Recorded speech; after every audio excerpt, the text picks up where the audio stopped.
대통령을 화형식까지 하면서 그냥 모멸하고 조롱했던 이회창은 두 번이나 지고 끝까지 금도를 지킨 박근혜는 사상 최대의 승리를 거둬요.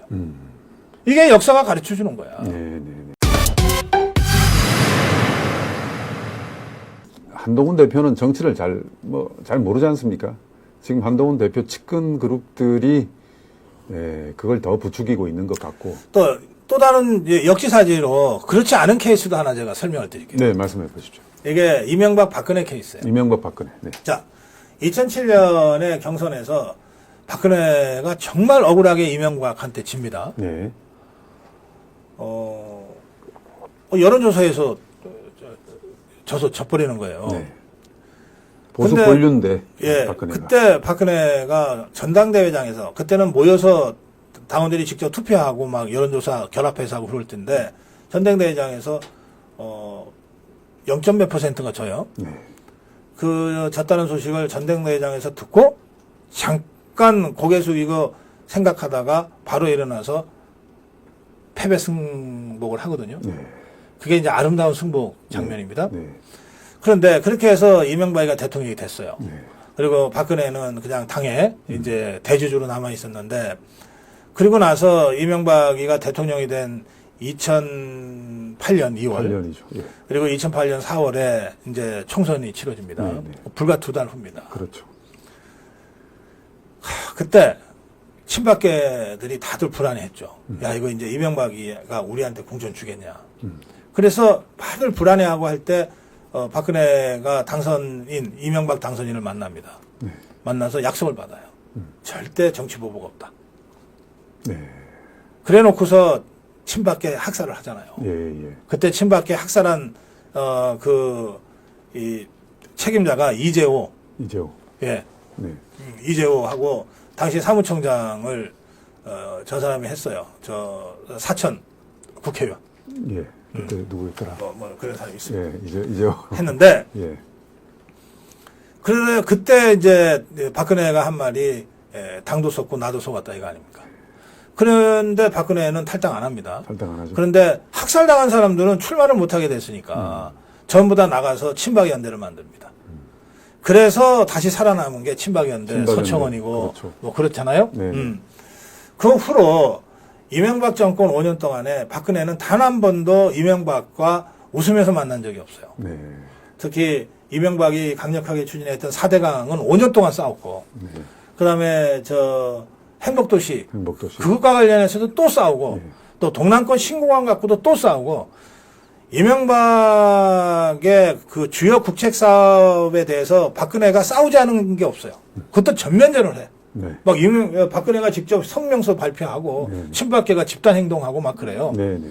지금 한동훈이 일당이 뭐 대통령한테 뭐 엉기고 뭐 엉까고 뭐 무슨 뭐 협박도 아닌 협박 이런 수준이 아니에요. 그건 전면전을 했어요. 예, 전면전을 했죠. 자, 그런데 네. 그러면서도 박근혜가 지킨 게 딱 2개 있어요. 뭐였습니까? 첫째, 네, 첫째.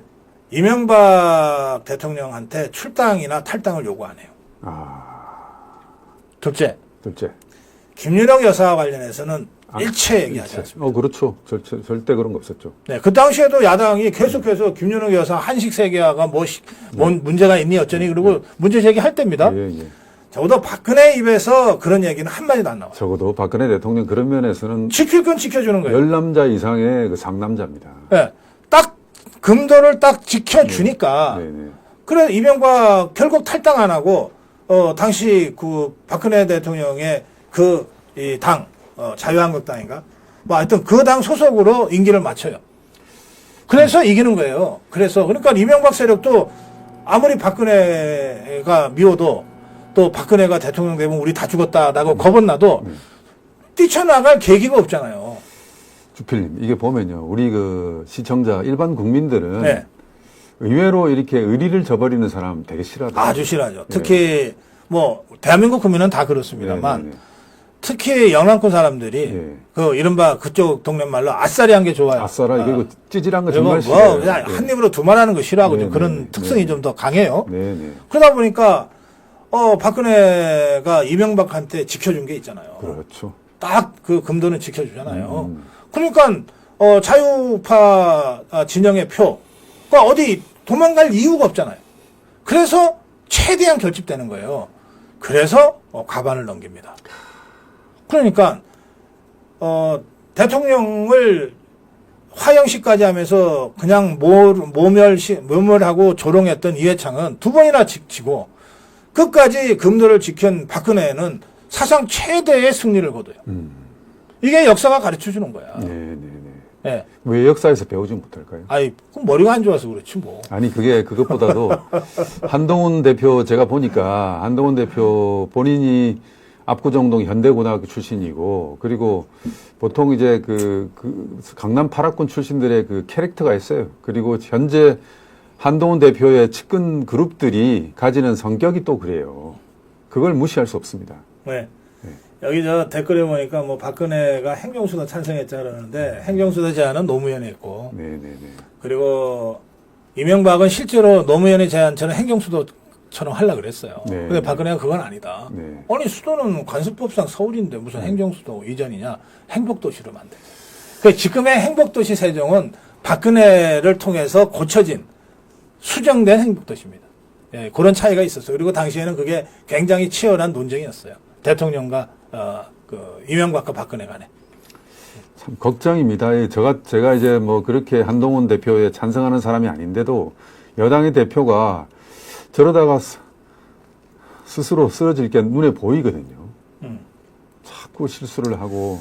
보통 이제 바깥으로부터 공격받아서 정치적 공격을 받아서 쓰러지는 정치인은 많지 않아요. 왜냐하면 정치인은 참 묘해서 공격받으면 더 커요. 커져. 아니 뭐 이해창이도 뭐 정치 해봤습니까? 공격받아서 커지는 거거든. 또 오히려 적당하게 공격과 자극이 없으면 제법 괜찮은 사람인데 존재감이 점점 사라져. 반면에 정치인이 쓰러지는 경우는 어떤 경우냐면 누울 자리 보고 뻗으랬다고. 이게 뭐 시도 때도 가리지 못하고 싸워야 될 상대인지 또는 함께 가야 될 상대인지도 구별하지 못하고 피아를 구별을 못하지 않습니까? 자꾸 뭐 대들다가 스스로 무덤 파면서 자멸합니다. 스스로 무덤 파고 자멸하는 거예요. 제대로 때리지도 못하면서 깐죽거리고. 며칠 전에도 또 당내에서 계속 중진들과 대화도 안 되고 의원들하고서 이게 소통도 안 되고 그러니까 바깥에 나가가지고 겉돌면서 뭐 일반 청년들하고 소통하겠다고 또 그랬지 않습니까? 대화를 하겠다면서 나는 강한 자에게는 강하고 약한 자에게는 약하다. 이게 참네. 제가 아직 어리구나 이런 생각이 들어요. 아직 어리구나. 뭐 병정놀이 하는 것도 아니고 말입니다. 자, 지금 우리나라에서 나는 김건희 여사가 제일 약한 사람이라고 생각합니다. 지난 3년간을 보세요. 대통령 후보 부인은 대통령 후보만큼이나 역할이 커요. 보통 저뿐만 아니라 대다수 이 정치 평론가나 기획자들은 선거를 할 때 후보만 보질 않아요. 후보 부인과 늘 같이 봅니다. 왜냐하면 최종적인 결정은 후보 부인이 할 때가 많거든. 보세요. 갑자기 나 출마 좀 해야 되겠어. 그건 누구랑 상의해요? 부인하고 상대. 마지막에. 아내와 상대. 근데 이 아내가 끝까지 못한다. 차라리 이혼하자. 그러면 못해요. 못합니다. 실제로 그런 사람들이 있었어요. 실제로 그래요. 그래서 그렇게 반대하던 사람도 막상 좋다. 이제 어쩔 수 없다. 하고 결정을 하는 순간 후보만큼 더 열심히 뛰는 게 후보 부인들이에요. 그리고 힘이 없다가도 아내가 하세요. 합시다. 이러면 그렇단 말이에요. 곰 같은 힘이 그래서 없죠. 보통은 후보가 49, 후보 부인이 51이라 그래요. 그렇게 얘기하거든요. 그런데 김건희 여사 보세요. 3년 전에 이제 대선이 막 본격적으로 시작됐을 때 그때 좌파들이 집중적으로 김건희 여사를 공격하잖아요. 윤 대통령 후보 시절부터 지지율이 40%로 넘을 때도 그때도 계속 김건희 여사를 공격하잖아요. 여사 공격. 줄리라고 프레임 씌워가지고 막 괴담 퍼뜨리고 하잖아요. 그 바람에 당시 윤석열 후보 캠프에서 김건희 여사가 나가면 표 떨어진다고 하는 걱정들을 많이 해가지고 활동을 거의 못했어요. 그러면 한번 보세요. 자기 남편이 막 일생일대의 승부를 하는데 그리고 다른 사람들 보면 후보 부인이 후보 이상으로 열심히 뛰는데. 네. 근데 자기는 아무것도 못해. 그냥 집에 갇혀 있어. 집에 그냥 갇혀 있는데도 맨날 공격은 자기한테 들어와. 네. 그 정상적인 사람 같으면 그거 어떻게 견디냐고요. 네. 어? 네. 자, 그렇게 해서 이제 선거가 지났어요. 네. 계속 물고 늘어지죠, 뭐. 대통령 부인이 됐는데도 여전해. 계속 하죠. 오히려 더 많은 괴담과 가짜뉴스가 막 공격에 들어와. 더 괘씸한 건 한동훈, 그렇지. 이번에는 좌파만 아니라 한동훈 같은 편에서. 같은 한동훈 가장 은혜를 많이 입은 사람이 또 거기 편승을. 그렇잖아요. 그러니까 뭐 몸무게가 10kg가 빠졌니, 뭐 15kg가 빠졌니가 그냥 하는 말이 아닌 것 같아요. 네. 보면. 그러니까 제가 보기에 지금 김건희라는 사람은 우리나라에서 제일 약한 사람이야. 뭘 저렇게 공격을 받아도 항변 한마디 못하잖아. 참. 그러면 아니 한동훈이가 강강약약이었다며. 강강약약, 그렇죠. 아니 그러면 강강해라 말이에요. 네. 좋다, 강강해라. 지금 강강이 누구예요? 이재명 아닙니까? 압도적 다수 의석을 갖고서 이재명. 대통령까지 막 휘두르고 이재명 있는 아닙니까? 진짜 강한 거는 지금 이재명 아니에요. 네. 그 이재명한테 강하게 해. 네. 근데 한동훈이가 언제 이재명한테 제대로 강하게 댓글에 한 적이 있냐고요. 쑥덕이죠, 지금. 만나면 서로 시시덕거리긴 하지. 대통령은 면담을 바로 보고하고. 가장 약한 사람은 김건희 여사한테는 이렇게 굴림하고 포악스럽게 할 수가 없어. 아니 그러니까 아니 뭐 입이 비틀어져도 말은 바로 하랬다고. 지금 한동훈이가 그동안 보여준 태도를 보면 예? 국민이 다 알고 있어요. 약강, 예, 그렇죠. 약강이잖아요. 예. 약한 자한테 강하고, 강한 자한테 약한 거지. 네.